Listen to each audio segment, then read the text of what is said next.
Welcome, dear viewers, and you are still watching the Breakfast Show. And in this segment of our program, we will talk about Decent Life Initiative and its main goals. And today we are joined by Dr. Amani Hola. She's a human resources expert. Good morning.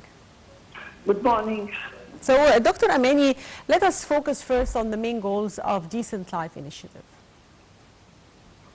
It's one of the great achievements we can get if the procedures continue in the same level of way of thinking, because it's not only to take care of the buildings or image, it's just to develop the people themselves from inside, which is the most important part. We have deficient in it long time ago.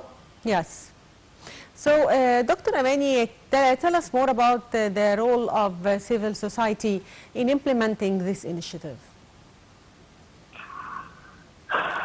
Actually, if we are participating in a good way, we can help a lot by making a kind of supervision, making a kind of filing and classifications of the needs and the priorities, put people in focus, make a kind of review and trying to find the weak points and correct them. So the civil society can play a great role if they participate in a good way. I think that civil society organizations have always been working in developing rural areas in different domains, right? They have a long history in this. Sorry? I'm talking about the role of civil society and their long history in developing rural areas in Egypt. The people in Egypt are so, we can say, in the rural areas, they need help by understanding what they need, understanding how they think. But the best thing to achieve that is by people who know them from the same society, not only an employee who is trying to fulfill his papers. So it's very important to have this human touch to understand their needs. This is how we can help. So the Decent Life Initiative entered its second phase now. Can you tell us more about the accomplishments and achievements of the first phase? They started actually in an integration way, because we cannot ask people to improve or to develop while they lack of the most important things in their life. So they started by from the infrastructure, from the most important needs for them, like the water supply, the housing, the most important and the basic things they should have, and going to their health, their work, their chances they can get to be more independent, not only waiting for the nations or just giving them transit help. Yes.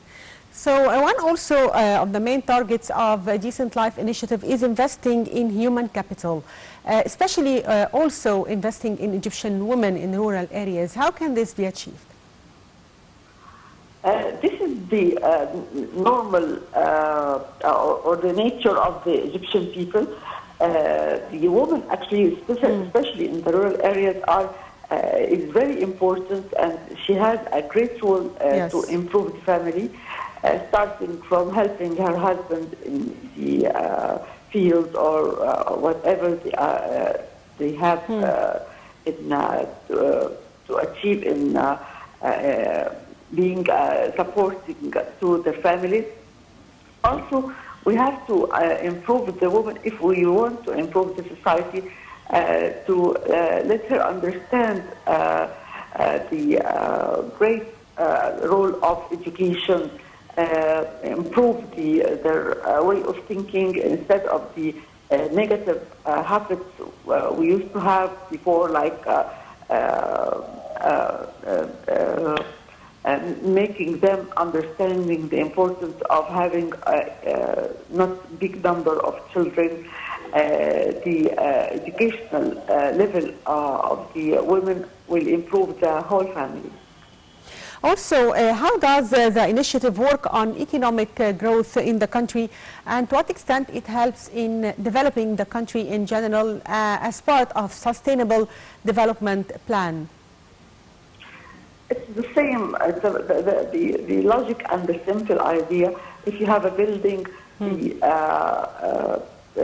family, the people are the most important part of making the whole country in a good track to improve all the ways of being important to people to understand how they can improve.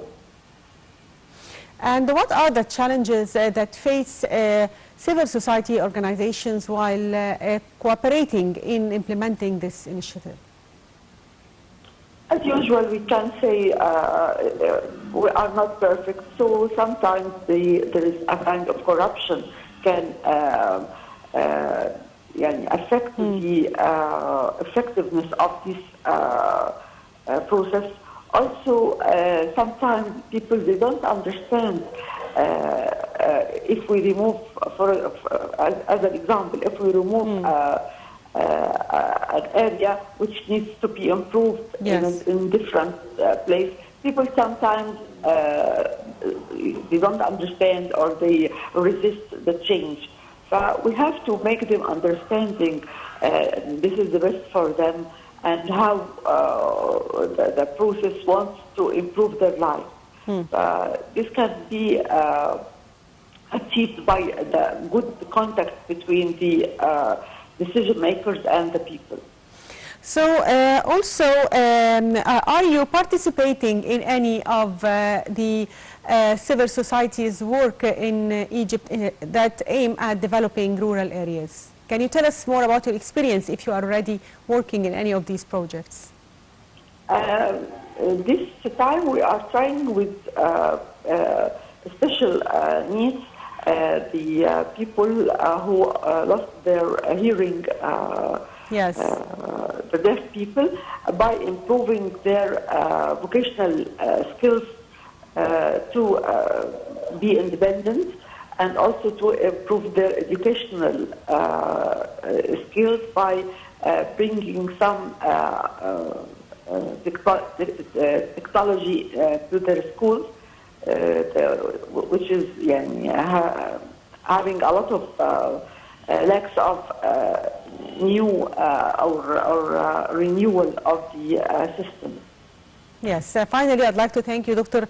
Amani, Hola, member of one of the civil society organizations and human resources expert. Thank you for being with us today. And you viewers, short break, and we'll be back, so stay tuned.